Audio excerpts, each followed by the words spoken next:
कांग्रेस नेता राहुल गांधी ने दिवंगत chief of defence staff general Bipin Rawat और उनकी पत्नी मधुलिका रावत को श्रद्धांजलि दी और इस दौरान उनके साथ पार्टी महासचिव केसी वेणुगोपाल भी मौजूद थे। पूर्व मुख्यमंत्री और समाजवादी पार्टी के नेता मुलायम सिंह यादव ने सीडीएस जनरल बिपिन रावत और उनकी पत्नी मधुलिका रावत को श्रद्धांजलि दी।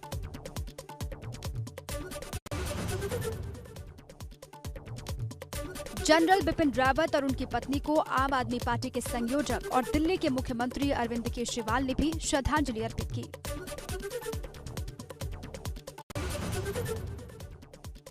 Chief justice of India N रमन्ना ने भी सीडीएस बिपिन रावत को श्रद्धांजलि दी।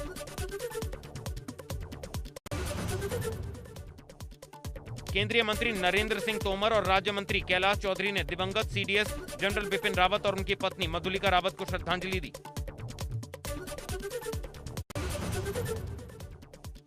सीडीएस जनरल बिपिन रावत और उनकी पत्नी मधुलिका रावत को श्रद्धांजलि देने किसान नेता राकेश टिकैत भी पहुंचे। ब्रिगेडियर एलएस लिड्डर का बरार स्क्वायर पर हुआ अंतिम संस्कार। बेटी ने पिता को मुखाग्नि दी। पंचतत्व में विलीन हुए ब्रिगेडियर लिड्डर। देश के पहले सीडीएस, उनकी पत्नी और अन्य जवानों की शहादत पर संसद के दोनों सदनों में दी गई श्रद्धांजलि। 2 मिनट का रखा गया मौन। ब्रिगेडियर एलएस लिड्डर को अंतिम विदाई देने के बाद उनकी पत्नी गीतिका लिड्डर ने कहा, हमें उन्हें हंसते हुए एक अच्छी विदाई देनी चाहिए। जिंदगी बहुत लंबी है। अब अगर भगवान को यही मंजूर है तो हम इसके साथ ही जिएंगे। वो एक बहुत अच्छे पिता थे। बेटी उन्हें बहुत याद करेगी। ये एक बहुत बड़ा नुकसान है। I'm a soldier's wife. I have nothing more to say.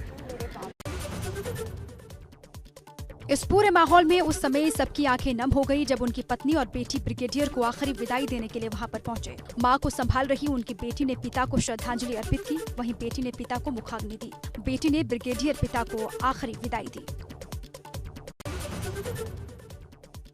पार्थिव शरीर की अंत्येष्टि से पहले कैंट के बरार स्क्वायर शमशान घाट पर लाया गया तो हर आंख नम हो गई। उनके बैचमेट और बीजेपी नेता राज्यवर्धन सिंह राठौड़ भी अपने दोस्त को आखिरी विदाई देने के लिए पहुंचे हुए थे। इसके साथ ही एयरफोर्स ने अपने ट्वीट में कहा, ये जांच तेजी से पूरी होगी और तथ्यों का पता लगाया जाए। वायुसेना ने अपील की है कि जांच पूरी होने तक मृतकों की पूरी गरिमा रखी जाए और किसी भी तरह की गलत जानकारी या फिर कयासबाजी से बचा जाए। इसके साथ ही एयरफोर्स ने अपने ट्वीट में कहा, ये जांच तेजी से पूरी होगी और तथ्यों का पता लगाया जाए। वायुसेना ने अपील की है कि जांच पूरी होने तक मृतकों की पूरी गरिमा रखी जाए और किसी भी तरह की गलत जानकारी या फिर कयासबाजी से बचा जाए। ब्रिटिश उच्चायुक्त एलेक्स एलिस ने कहा कि ऐसे व्यक्ति थे जिन्होंने रक्षा के क्षेत्र में ब्रिटेन और भारत के बीच संबंधों को बेहतर बनाने का बहुत काम किया। हम उन्हें, उनकी पत्नी और दुर्घटना में मारे गए अन्य सभी लोगों को याद कर रहे हैं। इनमें ब्रिटिश उच्चायोग के कई करीबी दोस्त भी शामिल हैं।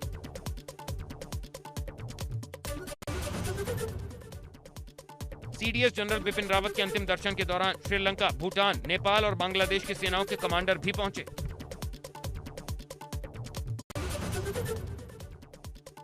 हेलीकॉप्टर हादसे में घायल ग्रुप कैप्टन वरुण सिंह की सलामती के लिए देश भर में हो रही हैं प्रार्थनाएं। बेंगलुरु में हो रहा है इलाज। जिंदगी और मौत की जंग लड़ रहा है देवरिया का लाल। ग्रुप कैप्टन वरुण सिंह के लिए सीएम धामी ने की प्रार्थना। सीएम धामी ने ग्रुप कैप्टन वरुण सिंह के जल्द स्वस्थ होने की प्रार्थना की। ग्रुप कैप्टन वरुण सिंह का बेंगलुरु में हो रहा है इलाज। ग्रुप कैप्टन वरुण सिंह के लिए धामी ने की प्रार्थना। दिल्ली के पालम एयरपोर्ट पहुंचे प्रधानमंत्री मोदी ने दुखद हादसे में शहीदों के परिजनों से की मुलाकात। शहीदों के पार्थिव शरीर को नमन कर पुष्प चक्र के साथ दी श्रद्धांजलि। बेहद दुखी नजर आए पीएम मोदी। राष्ट्रीय सुरक्षा सलाहकार अजीत डोभाल ने भी दी श्रद्धांजलि।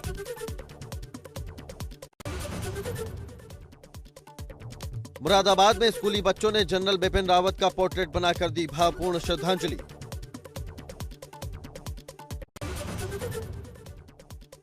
आजमगढ़ में समाजवादी पार्टी के कार्यकर्ताओं ने कैंडल जलाकर की दिवंगत आत्माओं की शांति के लिए प्रार्थना।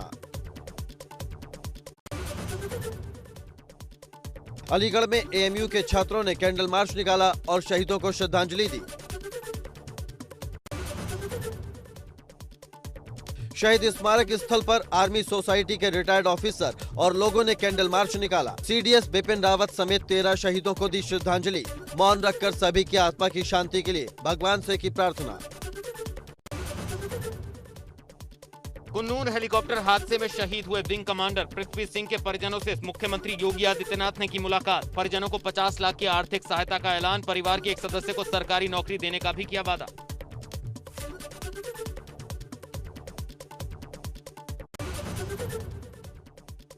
हेलीकॉप्टर हादसे में 13 में से 9 पार्थिव शरीरों की नहीं हो पाई पहचान। आग में बुरी तरह झुलसने की वजह से शवों को पहचान पाना हुआ मुश्किल। अब डीएनए के जरिए शवों की पहचान कराने की होगी कोशिश। ऊर्जा मंत्री श्रीकांत शर्मा ने सीडीएस बिपिन रावत सहित हेलीकॉप्टर हादसे में शहीद हुए सभी लोगों को दी श्रद्धांजलि। दुखद हादसे में शहीद सैनिकों की मौत पर जताया दुख। पुलवामा हमले में शहीद अमित कोरी के पिता ने तमिलनाडु के कुन्नूर में सीडीएस बिपिन रावत और अन्य जवानों की हादसे में मौत पर जताया दुख। कहा, देश के शूरवीर योद्धा थे बिपिन रावत। सर्जिकल स्ट्राइक से पाकिस्तान के छक्के छुड़ाए थे।